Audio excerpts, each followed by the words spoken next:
முன்னாடி கல் போல் இருந்தவளை பெண்ணாக்கியது எது? എന്താണ് இது? പറയൂ. அதான் யார ஒரு கல்லை போல் இருந்தவளை பெண்ணாக்கினதுன்னா யாரு? அகல்யா. அகல்யாவை பெண்ணாக்கியது, கல்லை பெண்ணாக்கியது. இந்த ஜாகிரதையா இதெல்லாம் புரிஞ்சுக்கணும், நீங்களும் கன்வே பண்ணணும் உங்கள் குழந்தைகளுக்கு. கல்லை பெண்ணாக்கியதுன்னா அந்த காலத்தில் டைரக்டர்லாம் என்ன பண்ணிடுவார்னா, அப்படியே நம்ம என்டி ராமராவ் நடந்து வரார், ஓரத்தில் ஒரு பெரிய கல், இங்கே கூட ஒரு கல் இருக்குமே, அந்த பாருங்க அந்த கல் ஒன்று இருக்கும். அந்த கல்லை பார்த்த உடனே அப்படியே ராமர் இப்படி போவார். அப்போ அந்த கல் மேலே அவருடைய பாதங்கள் பட்டு கல் பெண்ணாக மாறிடுது. அப்படி தானே காமிப்பா. அந்த கல் டபால் மறைஞ்சு போகும் அனிமேஷனில். அந்த இடத்துல ஒரு பெண் தலையை குனிஞ்சின்றிருப்போ. வனரச்சித சுபாஹுமுக வதம் அகல்யா பாவனம். அகல்யா பாவனம்னு பின்னாடி மியூசிக் டைரக்டர் கொடுக்கும்போது கல் பெண்ணா மாறிடும். அப்படி தானே நம்ம பார்த்துருக்கோம். இதில் எவ்வளவு இட் இஸ் லாஜிக்கலி அன்டீனபிள் பாருங்க. என்ன நம்ம திரேதா யுகம் கிருத்த யுகம் சொன்னாலும் ஒரு சரீரத்தை இன்னொரு சரீரமா மாத்துறது ரொம்ப கஷ்டம். வேணா மாரீச்சன் ஒரு மானா வந்திருக்கலாமே ஒழிய ஒரு உயிரே இல்லாத அச்சேதனமா மாத்துறது ரொம்ப கஷ்டம். அகல்யா தேவியை நீ கல்லாக போவாயாக, டபால கல்லா மாறிடுவோம். இப்படிலாம் பண்ண முடியுமா சார்? முதல் கேள்வி. ரெண்டாவது, குட்டி குட்டி குட்டி குட்டி குட்டி குட்டி குட்டி கல் இருக்குன்னு வச்சுக்கோங்க. அது நம்ம கண்ணுக்கு தெரியாது. அது நீங்கள் நடக்கும்போது காலில் மாட்டிக்கும், அப்போ தடிக்கிடுவேன். இவ்வளோ பெரிய கல்லை ராமர் வேணுன்ட்டே அங்கே கல் இருக்குடா நான் போயிட்டு இருக்கேன் காலை டபக்குன்னு தூக்கியா வைப்பார் கல் மேலே. அப்போ என்ன ஆகிடும்? அவருக்கு முன்னாடியே தெரிஞ்ச மாதிரி ஆகிடும் இந்த கல்லுக்குள்ளே அகல்யா இருக்கான்னு. அப்போ த்ரில்லே இருக்காது இல்லையா? Lakshmana, that is Ahalya. வேர்னா that big stone, I am going there and going to keep the leg வச்சிருப்பாரா? இல்லை சார், அது கண்ணுக்கு தெரியாமல் போயிடுது. ஏன்னா அவருக்கு விசாலாக்ஷன்னு பெருமாம் பெருசு கண்ணு. அவ்வளோ பெரிய கண்ணோட நடக்கக்கூடியவருக்கு இவ்வளோ பெரிய கல் தெரியாமையா போயிருக்கோம்? தெரிஞ்சு காலை வச்சிருந்தா நான் மனுஷாவதாரம் எடுத்திருக்கேன்னு சொன்னதுக்கு பலனே கிடையாது. நம்ம மனுஷாளுக்கெல்லாம் தெரியுமா, பார்த்தியா அந்த மரத்தில் போய் நான் காலை வைக்க போகிறேன், அந்த மரம் என்பது தான் போன ஜென்மத்தில் குபேரனுடைய பிள்ளையாக இருந்தது அப்படின்னு நான் சொல்ல முடியுமோ? இல்லையா? அதனால ராமர் தெரிஞ்சு கால் வச்சிருக்க முடியாது. தெரியாம வச்சிருக்கிறதுக்கு அது சைஸ் ரொம்ப பெருசு. எவ்வளவு ப்ராப்ளம் இதுல இருக்கு பாருங்க. மூணாவது, ஒரு பெண்ணை எப்படி கல்லா மாத்துறது? கல்ல பெண்ணா மாத்துறது அப்புறம் பார்த்துக்கலாம். முதல்ல பெண்ணை எப்படி கல்லா மாத்துறது? எப்படி கௌதமர் பண்ணார் அப்படின்னா, அவ செல்லெல்லாம் எடுத்து ஒரு மினரெல்லாம் போட்டு. அதனால ஜாகிரதையா அதை புரிஞ்சுக்குங்க, அலர்ட் ஆயிடுங்க. இப்போ உபன்யாசத்துல கௌதமர் தன்னுடைய பத்னி தான் அது இல்லை என்று தெரிந்தும் தன் உருவில் வந்த இந்திரனோடு கூடினாள் அப்படின்னு அவர் தெரிஞ்சு போயிடுறது. she knew it was not her husband, simple. அப்படி இருந்தும் சேர்ந்தாள். அதனால அவனுக்கு எப்படி சாபம் கொடுத்துருக்கேனோ இவளுக்கும் பிராயஷ்சித்தத்துக்கு ஒரு டைம் கொடுக்கணுங்கிறதுக்காக நீ கண்ணுக்கு தெரியாமல் இருப்பாயின்னு விட்டார். அதிருஷ்யான்னு ஒரு வார்த்தை ராமாயணத்துல வருது. கல் அப்படின்னு ஒரு வார்த்தை வரல ராமாயணத்தை. நீங்க என்ன இப்ப கூட ஃபேக்ட் செக் பண்ணி பாருங்க. வால்மீகி ராமாயணத்துல கல் அப்படின்னு இல்லை, அதிருஷ்யான் இருக்கு. திருஷ்யனா பார்க்கறது, அதிருஷ்யானா கண்ணுக்கு தெரியாமல் இருக்குது. அப்படின்னா நீங்க என்ன சொல்வீங்க? இன்விசிபிள். அது அதை விட ப்ராப்ளம். பெண்ணை கல்லா மாத்துறது கூட பெட்டர். இன்விசிபிள் ஆக்கிவிட்டா இல்லையா, நீ மறைந்து போவாயாக, அப்படியே எங்க இருப்பானே தெரியாது அந்த மாமி அப்புறம் இல்லையா? இதை புரிஞ்சுக்குங்க. இப்போ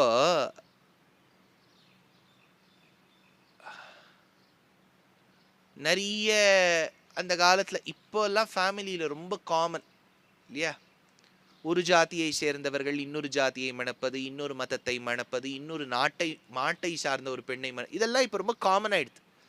ஒரே ஜாதிக்குள்ள கல்யாணம் நடந்தாதான் இப்போ ஆச்சரியப்பட வேண்டியது. ரெண்டு ஸ்ரீ வைஷ்ணவாளா, ரெண்டு பேருமே வா, எப்படி இது நடந்தது, தப்பாச்சே அப்படிங்கிற அளவுக்கு இப்போ மாறி போயிடுது. இப்போ எல்லாம் இப்போ காமனாக போயிடுது. இது ஒன்றும் நம்ம தப்பு சரின்னு சொல்கிறதுக்கு இல்லை. This is how the current world is. ஒரு 40-50 வருஷத்துக்கு முன்னாடிலாம் இதெல்லாம் நடந்தால் ஒரு பெரிய விஷயம், பகிஷ்காரம் பண்ணிவிடுவா இல்லையா? மாமி உங்களுக்கு ஒரு பொண்ணு இருந்தா இல்லை மாமி இருக்காளே அவ இல்லை. இப்போ நீங்கள் அந்த இல்லைங்கிறத எப்படி புரிஞ்சுப்பேள்? அவ காற்றுல மறைஞ்சா போயிட்டா? அவ இருக்கா, எனக்கு அவ இல்லை. புரியுறதா உங்களுக்கு பாவம்? இப்போ இல்லைன்னா நீங்கள் உடனே லாஜிக்கலாக இப்போ இல்லை என்றால் அவள் உடலோடு இங்கே இருக்கின்றாளே, இருக்கின்ற பெண்ணை நீங்கள் இப்படி கூறலாமா தாயே அப்படின்லாம் கேட்கக்கூடாது. இல்லைன்னா எனக்கு இல்லைன்னு அர்த்தம். அதிருஷ்யா அப்படின்னா இப்போது சில கல்யாணங்களுக்கு போகிற 2 வருஷமாக ஒத்தராத்துக்கும் போகல இல்லையா? இப்போ யாரோ கல்யாணத்துக்கு கூப்பிட்ற, சரி ஆற்றுலேயே தளிகை பண்ணி சாப்பிட்டு போரு இல்லையா? சரி கல்யாணத்துக்கு தான் போயிட்டு வரலான்னு போகிறோம். அங்கே யாரோ நமக்கு ஒருத்தரை கண்டா ஆகாதுன்னு வச்சுக்கோங்க. அவள் ஒருத்தரோட பேசின்னு இருக்கா, நம்ம அவளை பார்த்துட்டோம், அவளும் ஓரக்கண்ணில் நம்மளை பார்த்துட்டா. ஆனால் அவளுக்கு நம்மளோட பேச வேண்டாம். அப்போ அவள் என்ன பண்ணுவா, அப்படியே அங்கே போயிட்டு இன்னொருத்தரை பார்த்து நமஸ்காரம் அப்படின்னு சொல்லிட்டு அந்த பக்கம் போயிடுவா. This is called over looking are you look through a person. நீங்கள் இருக்கிறதே அவள் கண்ணுக்கு தெரியாது, அப்போ நீங்கள் இல்லாமையா போயிட்டே. அப்படின்னா இல்லை அப்படிங்கிற வார்த்தைக்கு எப்படியெல்லாம் கொனோட்டேஷன் சொல்லலாம் பாருங்க. அதிருஷ்யானா என்னன்னா அவளை யாரும் கண்டுக்க மாட்டான்னு அர்த்தம். அவள் அதே ஆசிரமத்தை, ஏன்னா கௌதமர் அந்த ஆசிரமத்தை விட்டு கிளம்பி போயிட்டார். என்ன சார் நம்ம ஒய்ஃப் இப்படி இருக்கா, என்ன ஃபேமிலி நம்மளுது அப்படின்னு சொல்லிட்டு கிளம்பி போயிட்டார். பிள்ளைய போர்டிங் ஸ்கூலில் சேர்த்து விட்டார். அந்த பிள்ளைக்கு கேம்பஸ் இன்டர்வியூவில் வேலை கிடைச்சி ஜனகருக்கு புரோஹிதராக போயிடுத்து. பேர் என்ன, சதானந்தர்னு பேர். இவர் கிளம்பி போயிட்டார் எங்கேயோ கௌதமர். அப்போ அந்த ஆசிரமம் ரொம்ப நாளாக பெருக்கலை கூட்டலை இப்படியே இருந்திருக்கு. அதில் இவ தவம் பண்ணிட்டு இருக்கான். அவன் மேலே தூசி.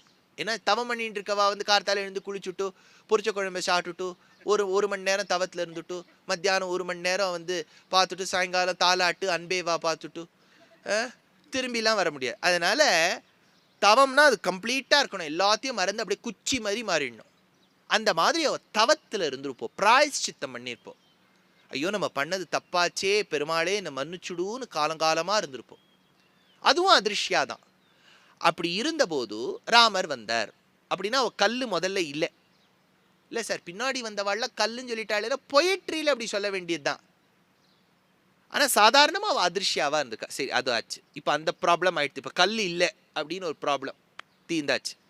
ரெண்டாவது, ராமர் எப்படி கால் வச்சார்? நிச்சயமாக அவர் வச்சிருக்க முடியாது. நான் இவ்வளோ பெரிய கல்லை 1 2 3 வச்சுட்டேன் அப்படின்னா வைப்பார் அவர்?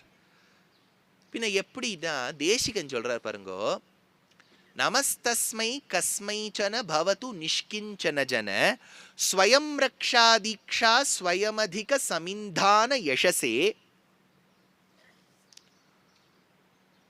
சுராதீஷ ஸ்வைரக்ஷண குபித ஷாபாயுதவது திருஷத்தா துர்ஜாத பிரசமன பதாம்போஜ ரஜசே. தேசிகனால தான் இப்படிலாம் எழுத முடியும். என்ன சொல்றார்? ராமர் காட்டுக்கு கிளம்பும் போது எதை போட்டுன்னு கிளம்பியிருப்பார்? மரவடி பாதுகையை தரிச்சுன்னு கிளம்பியிருப்பார். ஏன்னா காட்டுக்கு 14 வருஷத்துக்கு போகும்போதே பாதுகையை தரிச்சவர் இப்போ இன்டர்ன்ஷிப்காக போகும்போது தரிச்சுண்டா போயிருக்க மாட்டார். அதனால பாதுகையை தரிச்சுன்னு போறார். இப்போ உங்களுக்கு அந்த காலத்து பாதுகையெல்லாம் எப்படி இருக்கும் தெரியும் இல்லையா? முன்னாடி ஒரு கொப்பி இருக்கும். இப்போ நீங்கள் அந்த விரல் அதுக்குள்ளே செலுத்தணும். You have to be very careful. இப்போல்லாம் நமக்கு பின்னாடி ஒரு பேக் ஹோல்டர் இருக்குது, ஒரு ஸ்ட்ராப் இருக்குது, கால் வெளியில் வராமல் இருக்கிறதுக்கு. அப்போல்லாம் நீங்கள் அப்படியே ரொம்ப ஃப்ரீயாக நடந்து போகிறீங்களா, பாதுகா வெளில வந்துடும். You have to have complete control over that food. அப்போ ராமர் ஜில் ஜில் ஜில்லு நடந்து வராரா? அவர் நல்ல ஹெஃப்டி மேன் இல்லையா? 8 அடி ராமரோட ஹைட்டு. சுந்தரகாண்டத்தில் ஹனுமான் சீதையை பார்த்து சொல்கிறார் 8 feet. நினச்சி பாருங்க, நம்ம வீடு எல்லாமே மேக்ஸிமம் சீலிங் இப்போல்லாம் 9.5 10 அடி தான் கொடுக்குறோம். 8 அடின்னு சொன்னால் இவர் பரனில் இவரே ஒன்றும் ஏணியெல்லாம் வைக்கவே வேண்டாம், கடலை மாவு எல்லாத்தையும் இவரே வச்சுடலாம். அந்த ஹைட்டில் இருக்கார் ஜம்முன்னு. அதுவும் தோளோடு தோல் நோக்க, இந்த தோல்லேருந்து அந்த தோல் பார்க்கறதுக்கு 1 வாரம் ஆகுமா. தோளோடு தோல் நோக்க நாளோடு நாள் செல்லும், இப்படி பார்த்துட்டு வரணும். அப்படி பிராட் செஸ்ட், சின்ன இடை, அழகான தொடை, அழகான தாமரை ஒத்த திருவடி, திரிபங்கி கோலத்தை நிப்பர், லலித திரிபங்கி. எப்படி ராமர் இருக்கார் அப்படி இமேஜின் பண்ணுங்க. அவர் ஜம்னு பாதுகையை தரிச்சுண்டு அந்த ஆசிரமம் வழியா நடந்து போறார். ரொம்ப நாள் கூட்டாத ஆசிரமம். ஏன்னா எல்லாம் கேர்டேக்கர்ஸே கிடையாதுன்னா. இப்போ இந்த படங்கள்ல எல்லாம் ஒரு பங்களா காமிப்பான், அப்படியே அது ஒட்டடையா இருக்கும், இது பறவை புறா புஷ்ஷுன்னு பறந்து போகும், அந்த மாதிரி வச்சுக்கோங்களேன். இப்ப ராம ஜிம் திம் திம் நடக்கிறார். அப்போ பாதத்தோடு சம்பந்தம் பெற்றது பாதுகை. பாதுகை பூமியோட சம்பந்தம் பெற்றிருக்கு, தூசி இருக்கு. அப்போ பாதுகா சம்பந்தத்தோட அந்த தூசி அப்படியே அப்படி பறந்து போகுது, பறந்து போகும் இல்லையா. இப்போ நீங்கள் இந்த டெல்லி பக்கம்லாம் ஆந்தின்னு ஒன்று வரும், லூ விண்ட்ஸுன்னு பேர். அது வந்துடுத்துன்னா அப்படியே புடியாக இருக்கும் அந்த மண். அதில் நீங்கள் நடந்து போனீங்கன்னா புஷ் புஷ் புஷ்ஷுன்னு பறக்கும் இல்லையா. அந்த பாதுகா தேவியிலேந்து சம்பந்தம் பெற்ற தூசி பறந்து தவம் செய்கின்ற அகல்யா மேல பட்டு அவ விமோச்சனம் அடைஞ்சுட்டான். ஆச்சா. பதாம்போஜ ரஜசே, ரஜஸ்னா டஸ்ட்னு அர்த்தம். இப்ப ராமர் நடந்து போகும்போது அந்த கல் போல் இருந்தவளை பெண்ணாக்கியது பாதுகா தேவியோடு சம்பந்தம் பெற்ற தூசியா? அப்படின்னா ராமர் பாதம் அகல்யாக்கு சாப விமோச்சனம் கொடுத்ததுன்னு சொல்றது டெக்னிக்கலா இடிக்கும். பாதுகா தேவி தான் கொடுத்தாலும் அதை தேசிகன் எடுக்கிறார். அதனால யோஷித் பூத திருஷந்தி அபோட ஷகட ஸ்தேமானி. இப்ப கிருஷ்ணாவதாரத்துல பாருங்க, ஒரு ஸ்லோகத்துக்கும் 15 நிமிஷம் ஆறுதா. இவர் 3 மணி நேரத்துல 1008 எழுதியிருக்கார். சரி, இப்ப பாருங்க, இதெல்லாம் நினைச்சு பார்த்தாலே பிரமிப்பா இருக்கணும் நமக்கு. சரி, கிருஷ்ணர் பிறந்த உடனே ஒரு லேடி வந்தா கொல்றதுக்கு யாரு? எல்லாரும் அப்படியே பாகவதம் டிப்ஸ் சுகபிரம்மத்துக்கே டவுட்னா உங்ககிட்ட தான் கேட்பார். சரி, இப்போ பூத்தனாவதம் ஆயிடுத்து. அப்புறம் குழந்தை அவ என்ன பண்ணானா, யசோதா ரொம்ப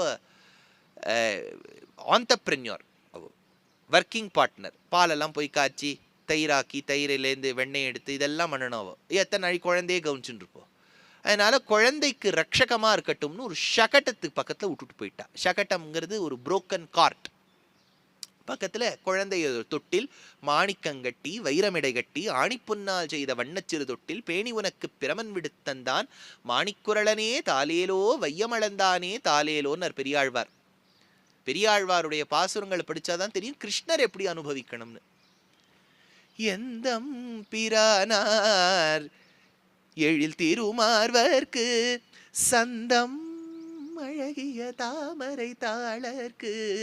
எந்தம் பிரானார் எழில் திருமார்வர்க்கு சந்தம் அழகிய தாமரை தாளர்க்கு. இந்திரந்தானும் எழிலுடை கிங்கிணி தந்துவனாய் நின்றான் தாலேலோ தாமரை கண்ணனே தாலேலோ தாமரை கண்ணனே தாலேலோ வையமளந்தானே தாலேலோ. சங்கின் வலம்புரியும் சேவடி கிங்கிணியும் அங்கை சரிவளையும் நானும் அரை தொடரும் அங்கண் விசும்பில் அமரர்கள் போத்தந்தார் செங்கண் கருமுகிலே தாலேலோ தேவகி சிங்கமே தாலேலோ. அவ்வளவு அழகான தொட்டிலாம். அதுக்குள்ள கிருஷ்ணரை வச்சுட்டு பக்கத்துல ரக்ஷகமா இருக்கட்டும்னு ஷகடத்தை விட்டுட்டு போயிருக்கா திருத்தாயார். ஷகடத்துக்குள்ள ஒரு அசுரன் ஆவேசித்தான், உத்கச்சன்னு பேர். அப்ப ஷகடம் ஆனது ஷகட்டாசுரனாக மாறிவிட்டது. ஷகடத்துல அடிக்கணும் கீழே வருது. குழந்தை இப்படி மல்லாக்க படுத்துன்னு காலை வச்சுன்னு வில் வில் வில் வில் வில் வில்னு அழுது.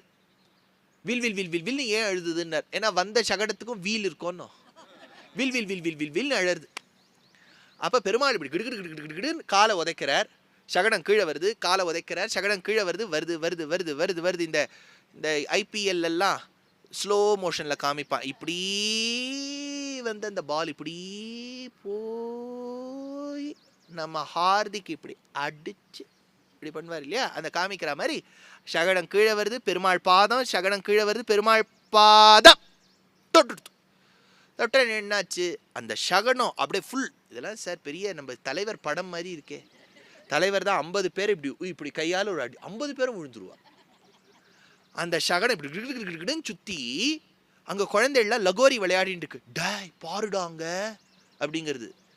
சகடம் டமால்னு போய் மேலே வெடிச்சு பாதி சகடமுடைய பார்ட்ஸ் கீழே விழுந்துட்டு, பாக்கி பாதி எங்க போச்சுன்னு தெரியல. பட்டதிரில் நாராயணியத்தை எடுக்கிறார். எந்த பாகம் சகடத்தினுடைய பாகம் பெருமாளுடைய பாதஸ்பர்ஷம் பட்டதோ அது வைகுண்டத்துக்கு போயிடுதான். அதனால வைகுண்டம் போனேன்னா இந்த மியூசியம்ல எல்லாம் வச்சிருப்பா, this is the spectacles used by Gandhi, that is the stick used by Gandhi. அங்கே போன உடனே வச்சிருப்பா, இதெல்லாம் சகடாசுரனுடைய பீசஸ் அப்படின்னு வைகுண்டத்தில் ஞாபகம் வச்சுங்க. அந்த சகடம் அங்கே இருக்கா, பாக்கி கீழே விழுந்துடுத்தா. இப்போ இந்த சகடாசுரனை பஞ்சனம் பண்ணது யார்? பாகவதத்தில் சொல்றா, பெருமாளுடைய மணி பாதங்கள். குழந்தை இப்படி இப்படி அழுதுது, அதுக்கு எப்படின்னா இவ்வளோ தெம்பு வரும்? நம்ம மாற்று குழந்தைக்கெல்லாம் இவ்வளோ சக்தி வருமா? பிஞ்சு கால்னா அது போய் அது மேலே போய் நீங்கள் அம்பாசிடரை போட்டு அம்பாசிடர் அது எப்படி உதைக்கும் அப்படின்னா, இவ்வளவு காலமாக அந்த பாதுகையை தரிச்சுட்டு இருந்தார் இல்லையா பெருமாள். இப்போ எல்லார் கையிலையும் மொபைல் இருக்கா? மொபைல் இருக்கா?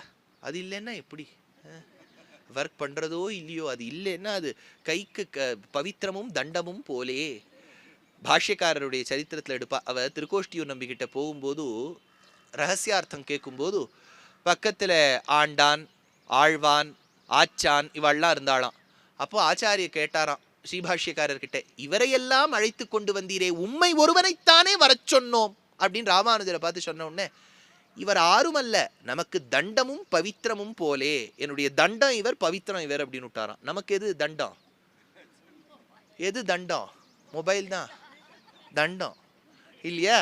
அதனால அந்த மொபைல் அது நம்ம ராத்திரி அனுஷ்டானம் என்ன பண்றோம்? சார்ஜ்.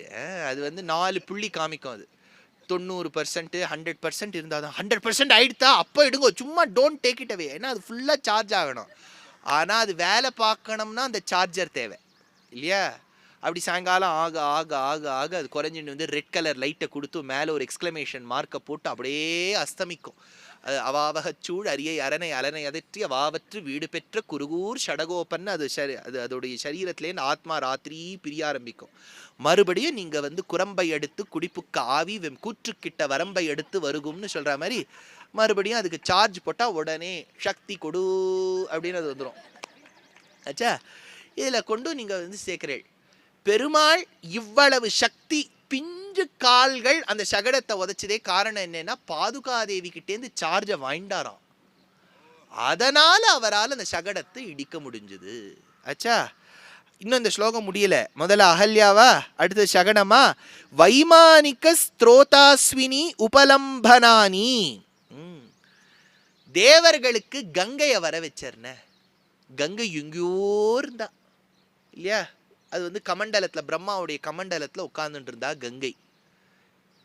அப்படி உட்காரும்போது பெருமாள் திரிவிக்ரமாவதாரம் எடுத்து உலகத்தை அளக்கும்போது அந்த பாதங்களை அழகாக திருமஞ்சனம் பண்ணி விடுறார் பிரம்மா. அப்ப பெருமாளுடைய பாதத்திலிருந்து பிறந்தவள் கங்கை.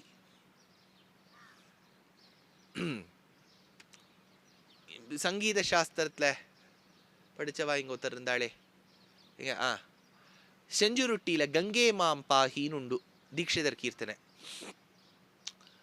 கங்கே மாம் பாஹி கிரீஷ சிரஸ்திதே கம்பீர காயே சங்கீத வாத்ய பிரியே.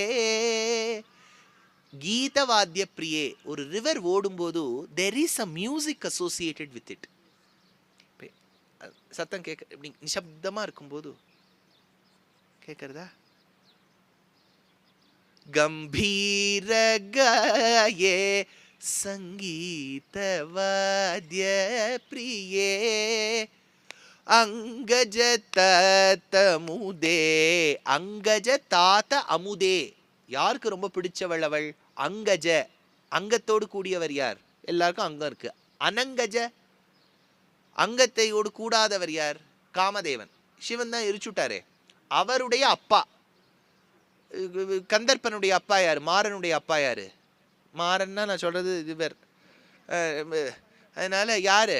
பெருமாள் தான். பெருமாள் தான் மாறன். மன்மதன் பிறந்தது பெருமாள் கிட்டேந்து. அதனால்தான் மாரஜனகன் குமார ஜனகன் மார ஜனகன் குமார ஜனகன் மலை மீதுரைபவன் பார்க்கடல் அலை மீ துயில்பவன் பாவனன் மாரமணன் உமாரமணன். அங்கஜ தாத்த அமுதே, பெருமாளுக்கு பிடிச்சவளே. அசிவருண மத்தியே அக்ரூர பூஜிதே அகில ஜனானந்தே சகல தீர்த்த மூலே சத்குரு குஹலீலே வரஜன்ஹுபாலே வியாசாதி கிருபாளே கங்கே. அந்த கங்கை திருவிக்ரமாவதாரம் எடுக்கும் போது அந்த பாதங்கள் தாங்கித்தா, அதையும் கொடுத்தவள் பாதுகா தான். ஏன்னா பெருமாள் வாமனாவதாரம் எடுக்கும்போது எப்படி எடுத்தார்? சின்ன பிள்ளையா வரும்போது பாதுகை தரிச்சுன்னு தான் வந்தார். அவரே திருவிக்கிரமனா வளரும் போதும் பாதுகை இருந்தது. அப்படின்னா பாதுகை பாதங்கள் சம்பந்தம் பெற்றது கங்கை. அந்த கங்கைய பாத சம்பந்தத்தோடு கொடுத்த பெருமையும் பாதுகைக்கு தான் போய் சேரும். அடுத்த நாள் சொல்லிட்டு பசித உதஞ்சித்து பரீட்சிந்தீச்ச. ஒரு குழந்தை நன்னா பிறக்க வேண்டியது. ஆனா அஸ்வத்தாமா ஒரு அஸ்திரம் போட்டுட்டு கர்ப்பத்தில் இருந்த உத்தரையின் கர்ப்பத்தில் இருந்த அந்த குழந்தைய சிதைக்க வைக்கணும்னு நினைக்கிறான். அப்போ அந்த திருத்தாயார் Uthra, she has lost her husband.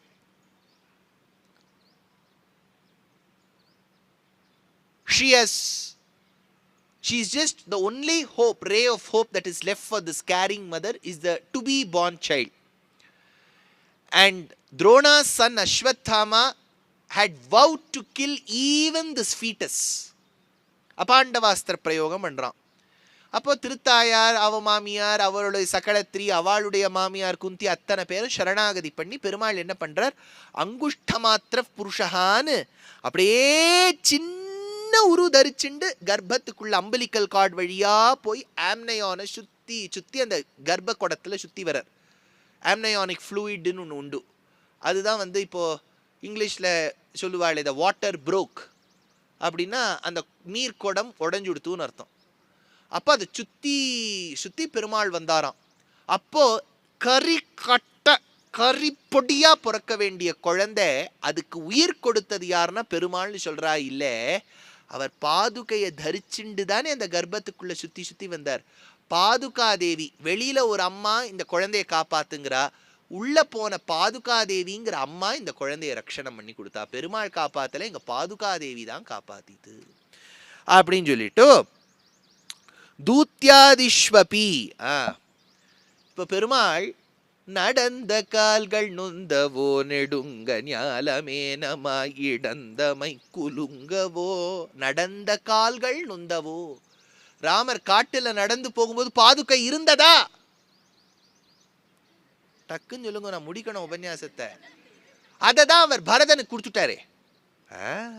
அதான் சார் கரெக்ட், பரதனுக்கு கொடுத்துட்டார். அப்ப என்னாச்சு? பரதனுக்கு கொடுத்துட்டா அப்புறம் எப்படி போனார் பெருமாள் காட்டுக்கு? பாக்கி 14 வருஷம் எப்படி கடந்தார்? சொல்லுங்க சார். ஐயோ, நம்ம சீரியஸ் உபன்யாசமே கிடையாதா? வெறுங்காலோட போனார். எல்லாரும் ஒத்துக்கிறீங்களா? பாஸ் பண்ணிடலாமா? Let the ayes have it, ayes have it, ayes have it. Parliament மாதிரி பாஸ் பண்ணிட வேண்டியது தான், ஓம் பிர்லா மாதிரி. சரி, இப்போ பாருங்க, பாதுகைய பரதனுக்கு கொடுத்த உடனே ராமர் வெறும் காலில் நடக்கல, இன்னொரு பாதுகை பண்ணி போட்டுன்னு போனார். புரியுறதா? இப்போ நம்ம என்ன நினைச்சுருக்கோம்னா, ராமர் கிட்ட இருந்தது ஒரே செட்டு தான் சார். நம்ம கிட்டே 10 இருக்கும்போது ராமர் கிட்ட இருக்காதாண்ணா? இன்னொன்னு பண்ணி போட்டுன்னு போனார். இல்ல சார், அதுலதான் சக்தி கொடு அப்படின்னு அதுல இருக்கே. இன்னொன்னு எப்படி தரிச்சுன்னு பண்ண? இப்போ வைஷ்ணவ சம்பிரதாயத்திலையும் உண்டு, ஸ்மார்த்தாளுக்கும் உண்டு.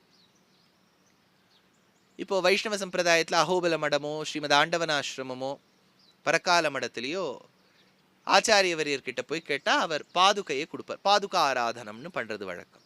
ஸ்மார்த்தாள்லையும் காஞ்சி மடத்துல முக்கியமா பெரியவாளோட பாதுகை. இப்போ பெரியவாளோட பாதுகை இப்ப நிறைய பேர் ஆத்துல இருக்கு அப்படின்னா பெரியவா ஒரே பாதுகை தான் தரிச்சிருந்தார. அவர் பாதுகையை தரிச்சிருந்த பாதுகை இருக்குல்ல, நீங்க இப்போ மடத்துல போய் கேட்கிறேன். இப்போ புது பெரியவா இருக்கா, பாலபிரிவா இருக்கா, அவர்கிட்ட போய் கேட்குறேன், எனக்கு வந்து மகாபிரிவாளோட பாதுகை வேணும்னா அவள் என்ன பண்ணுவான்னா, இப்போ தயாரான பாதுகையை வச்சுட்டு அதுக்கு மேலே மகாபிரிவாளுடைய பாதுகை ஏழை பண்ணிட்டு கொடுத்தா ஸ்பர்ஷம் ஏற்பட்டுடுத்துனா புது பாதுகையும் அவர் பாதுகை தான். இப்போ பரதனுக்கு கொடுத்த உடனே ராமர் கல்லும் முள்ளும் குத்த குத்த காலுக்கு போனார்ல, லக்ஷ்மணன் இருக்காரே இல்லையா, அவர் இன்னொரு பாதுகை பண்ணி கொடுத்துட்டார். நடந்த கால்கள் நொந்தவோ, பாவம் பெருமாளுக்கு என்ன பாதுகையோட நடந்தாலும் கால் வலிக்குமே இல்லையா, அதாச்சு. கிருஷ்ணாவதாரத்துல பெருமாள் தூத்யாதிஷ்வபி பாண்டவாளுக்காக தூது நடந்தார். தூது நடக்கும்போது பாதுகையை தரிச்சுன்னு தானே போயிருப்பார். அதனால அந்த தூதுவனாக சென்ற போதும் பெருமாளுடைய வலிக்கு பெருமாளுக்கு வலியே தெரியாமல் செய்தது பாதுகாதேவி. பரீட்சித்த ரக்ஷணம் பண்ணதும் பாதுகாதேவி பிரபாவம். சகடாசுரத்ன பஞ்சனம் பண்ணதும் பாதுகையை தரிச்சுண்டு அந்த சக்தியை ஏந்தியபடியால், கல்லை பெண்ணாக்கியதும் அந்த பாதுகாதேவியின் பிரபாவத்தால், கங்கையை திரிவிக்ரமாவதாரத்தில் கொடுத்ததும் அந்த பாதுகைகள் தான். அப்பேற்பட்ட பாதுகாதேவி யோஷித் பூத திருஷந்திய போட சகட ஸ்தேமானி வைமானிக ஸ்த்ரோத விஸ்புன்யுபலம்பனானி பசிதோத் தஞ்சத் பரீட்சிந்தி ச தூத்யாதிஷ்வபி துர்வச்சானி பதயோ கிருத்யானி மத்வேவ யத் தத்தே தத்பிரணயம் ததேவ சரண திராணம் விருணே ரங்கிணஹா அப்படின்னு எடுக்கிறார். 9வது ஸ்லோகம்.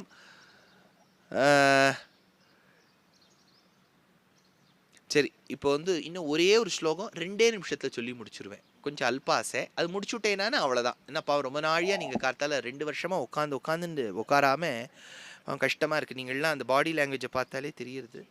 வந்தே தன் மதுகைட பாரி பதயோர் மித்ரம் பதத்ரத்வயம் யத்தத் பக்தி பரானதேன சிரசா யத்ர க்வசித் பிப்ரதி த்வித்ர பிரம்மணி வினாடிகாவதி பதவ்யாத்யாச शङ्काभरत्रासोत्कम्पदशावि संस्थूलधृती स्त्रै विष्टपानां வந்தே நான் வணங்குகின்றேன் பாதுகையே, அந்த பாதுகையை மித்ரம் எது நமக்கு ஃப்ரெண்டா இருக்கோ. யாருக்கு ஃப்ரெண்டா இருக்கு? முதல்ல நமக்கு ஃப்ரெண்டா இருக்கு. யார் தரிக்கிறாத? மது கைட்டபாரி பதையோஹோ, மது கைட்டபனை ஒழித்தவன் யாரு?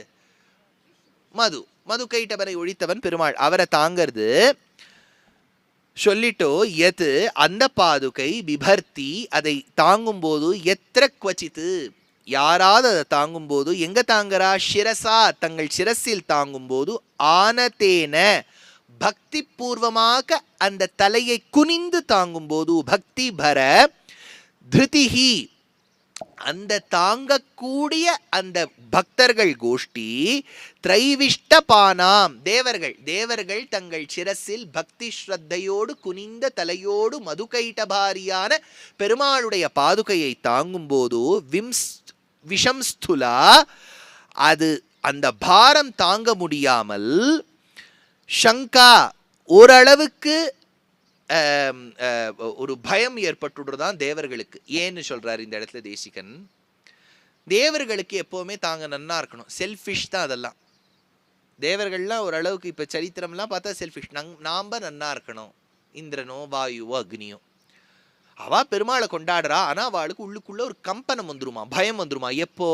சாதாரண பக்தர்கள் நம்மை போலவர்கள் அந்த பாதுகையை சேவிச்சா. ஏன்னா பாதுகாதேவிக்கு she has no தாரதமியம். இவன் உயர்ந்தவன், இவன் தாழ்ந்தவன்லாம் கிடையாது. யாரெல்லாம் தன்னை சேவிக்கிறாளோ எல்லாருக்கும் அனுகிரகம் பண்ணிடுவோ. தேவர்களுக்கு பயம் வந்துருமா. சாமானியப்பட்ட மக்கள் நம்மளாம் போய் பாதுகையை சேவிச்சா ஒருவேளை பாதுகாதேவி நமக்கெல்லாம் தேவ பதவியோ பிரம்ம பதவியோ கொடுத்துருவாளோன்னு. ஏன்னா அவ எதை வேணாலும் கொடுப்பலாம். அதனால சொல்றார் த்வித்ர பிரம்ம வினைதிகா. ஒரு ஃபியூ செகண்ட்ஸ் பாதுகையை சேவிச்சா போருமா அந்த அனுகிரகம் கிடைச்சிடுமா. தேசிகன் எடுக்கிறார்.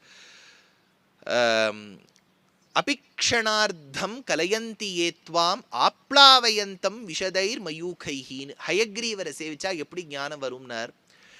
அபிக்ஷணார்த்தம் ஒரு க்ஷணம், ஒரு செகண்ட். அதுல 2/5 of a second, 4/5 of a second is a க்ஷணம். 2/5 of a க்ஷணம் இஸ் அர்த்த க்ஷணம். ஒரு செகண்ட், ஒரு செகண்ட்ங்கிறது என்ன? இதுதான் ஒரு செகண்ட். இதை நீங்கள் 5 பாகமாக பிரிங்க. அதில் 2/5 தான் அந்த க்ஷணத்தில் பாதி, அபிக்ஷணார்த்தம்.